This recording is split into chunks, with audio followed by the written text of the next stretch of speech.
ततो युद्धपरिश्रान्तं समरे चिन्तया स्थितं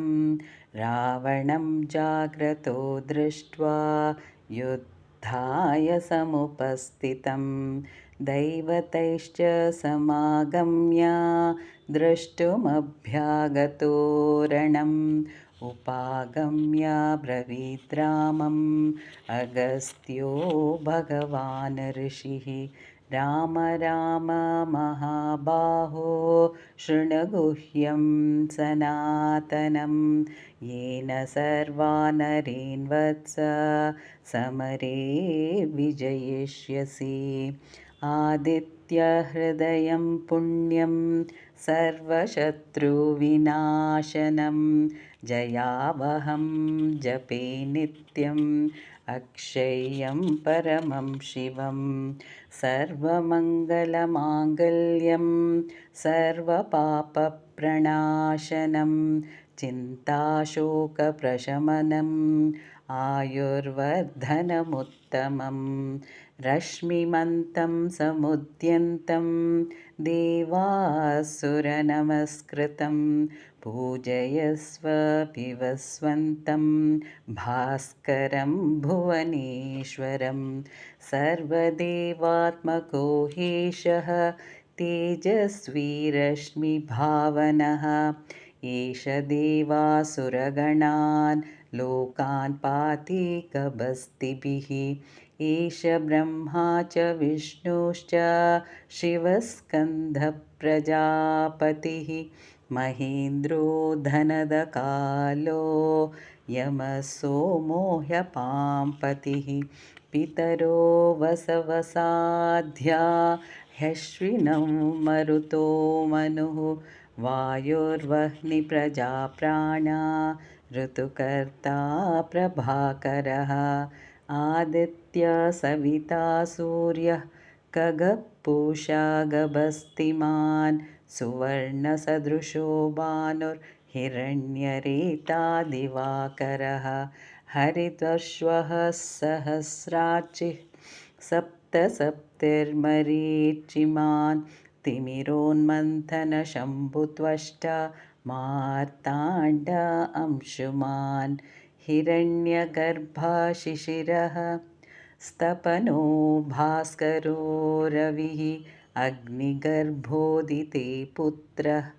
शङ्खशिशिरनाशनः व्योमनाथस्तमो भेदी ऋग्जुस्सामपारगः घनवृष्टिरपां मित्रो विन्ध्यवीतिप्लवङ्गमः आतपी मण्डली मृत्युः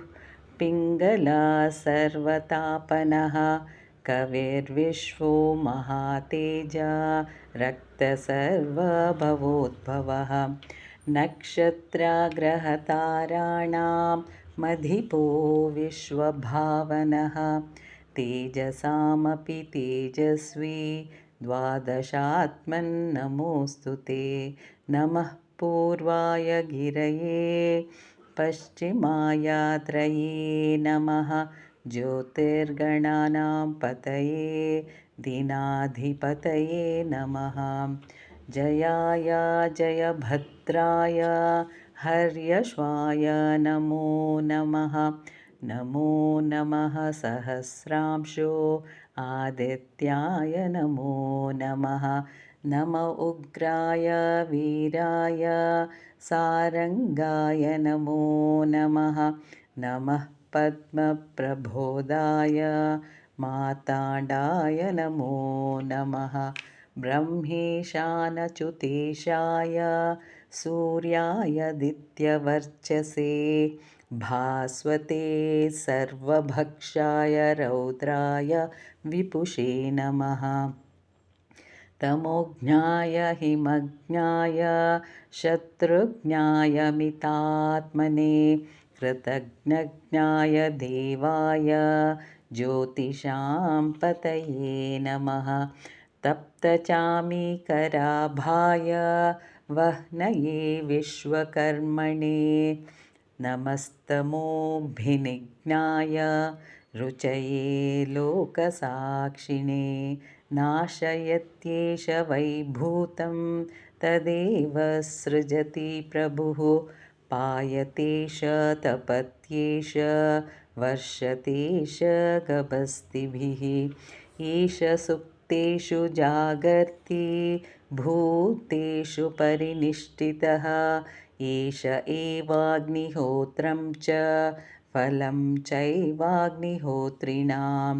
वेदाश्च क्रतवश्चैव ऋतूनां फलमेव च यानि कृत्यानि लोकेषु सर्व एष रविप्रभुः येन मापत्सु कृच्छ्रेषु कान्तारेषु भयेषु च कीर्तयन् पुरुषः कश्चिन् नावसीदति राघव पूजयस्वैनमेकाग्रो देवदेवं जगत्पतिम् एतत् त्रिगुणितं जप्त्वा युद्धेषु विजयिष्यसि अस्मिन् क्षणे महाबाहो रावणं त्वं वधिष्यसि एवमुक्त्वा तदागस्त्यो जगाम च यथागतम् एतच्छ्रुत्वा महातेज नष्टशोको भवत्तदा धारयामास सुप्रीतो राघवा प्रयतात्मवान् आदित्यं प्रेक्ष्य जप्त्वा तु परं हर्षमवाप्तवान् त्रिराचम्या शुचिर्भूत्वा धनुरादाय वीर्यवान् रावणं प्रेक्ष्य हृष्टात्मा युद्धाय समुपागतं सर्वयत्नेन महता वधं तस्य धृतोऽभवत् अथ रविरवधनरीक्ष्य रामं मुदितमना परमं प्रहस्यमाणः निशिचरपति समक्ष्यं विदित्वा सुरगणमध्य गतो वचस्त्वरेति।